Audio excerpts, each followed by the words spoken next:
धुळ्यात नव्याने उभारलेल्या चामुंडा माता मंदिराचा प्राणप्रतिष्ठा महोत्सव जाहीर।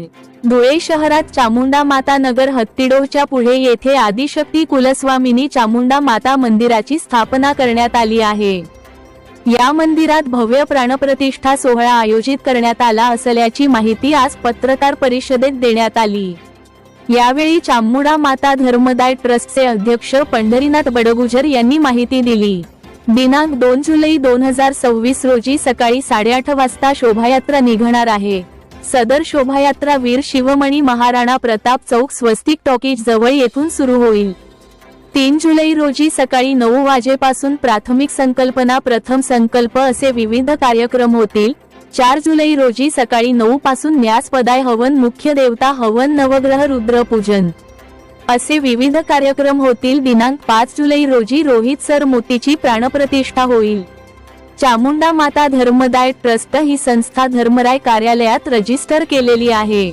पंढरीनाथ राजाराम बडगुजर हे त्याचे अध्यक्ष आहेत। त्यांनी आपल्या स्वतःच्या मालकीची 45/55 ही जागा मंदिरासाठी दान केलेली आहे। या मंदिराला आतापर्यंत 77 ते 78 लाख रुपये खर्च आलेला आहे। त्याचे दरवर्षी ऑडिट देखील होत आहे। 5 फुटाची काळ्या पाषाणाची मूर्ती या मंदिरात ठेवली जाणार आहे। चामुंडा माता ही अनेक समाजाची कुलदेवता आहे। रवी बेलपाठक हे या मंदिराचे आर्किटेक्ट आहेत। 17 ते 18 लाख रुपये निधी विदेशातील बडगुजर समाजाच्या बांधवांनी दिलेला आहे।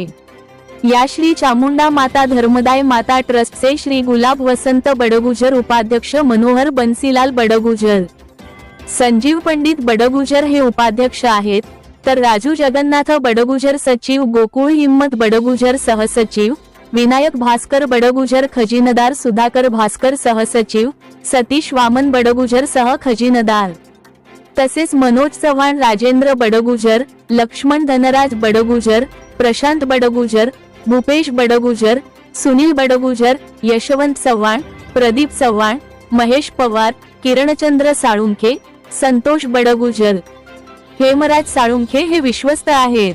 गेल्या 3 वर्षापासून हे सर्व मंडळी मंदिरासाठी अहोरात्र झटत आहेत। PV सुरेश शिल्पी तामिळनाडू यांनी या मंदिराला सुंदर असा आकार दिलेला आहे। श्री रवी बेलपाठक हे या मंदिराचे वास्तुविशारद आहेत, अशी माहिती यावेळी देण्यात आली। तसेच प्राणप्रतिष्ठा सोहळा शोभायात्रेत भाविकांनी मोठ्या संख्येने सहभागी होण्याचे आवाहन करण्यात आले आहे।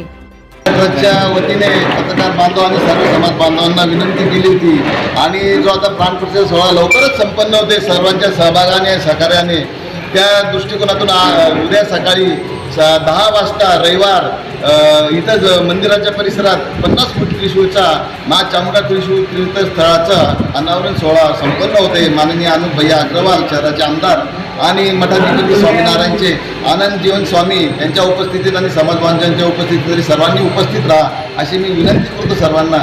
त्यानंतर 2 ते 5 जुलैच्या दरम्यान जो आपला प्राणप्रतिष्ठा सोहळा होणार आहे, तर चोटीला इथून काही आमची विश्वस्त आता चोटीला मुख्य स्थान उगम स्थान जे चोटीला इथे गेलेले आहेत, ती ज्योत आल्यानंतर ती प्रज्वलित होऊन 2 तारखेला सकाळी 8:30 वाजेला स्वस्तिक चौकातून ते ज्योतीचं आणि या मातेचं महाबलीपुरमधून आलेली जी काळ्या पाषाणातली जी मूर्ती आहे, हिचे जल्लोषाच्या याच्यात आणि वातावरणात आपण वाचत गाजत सगळ्या समाज बांधवांच्या साक्षीने आज आपण तिचं मिरवणुकीने स्वस्तिक चौकातून गोपालकी हाऊसकडून श्रीराम मंदिरपासून गांधी पुतळ्यापासून आणि माता एकविराच्या रोडापासून ही विराजमान होईल। आणि 3 आणि 4 तारखेला सपत्नीक होम हवन पूजा इथे विधी मार्ग पुष्कर दीक्षित यांच्या माध्यमातून पार पडणार आहेत। आणि 5 तारखेला आपले जिल्ह्याचे पालकमंत्री जयकुमार भाऊ रावल आणि जलसंपदा मंत्री गिरीश भाऊ महाजन आणि स्थानिक आमदार आपले अनुप भैया आहेत, मंजुळाताई गावित आहे, राम बदाने, आपले कुणाल बाबा पाटील आहे, राजवर्धन कदमबांडीजी आहेत आणि आपले महापौर आहेत माजी, त्यांच्या सर्वांच्या आणि सगळ्या लोकसहभागातून सगळं सहकार्याने आपण जे इथं प्राणप्रतिष्ठा सोहळा आणि महाप्रसादाचा कार्यक्रम आयोजित केलेला आहे, तरी सर्वांनी या कार्यक्रमात उपस्थित राहावे असे मी ट्रस्टच्या वतीने विनंती करतो। जय जय महाराष्ट्र।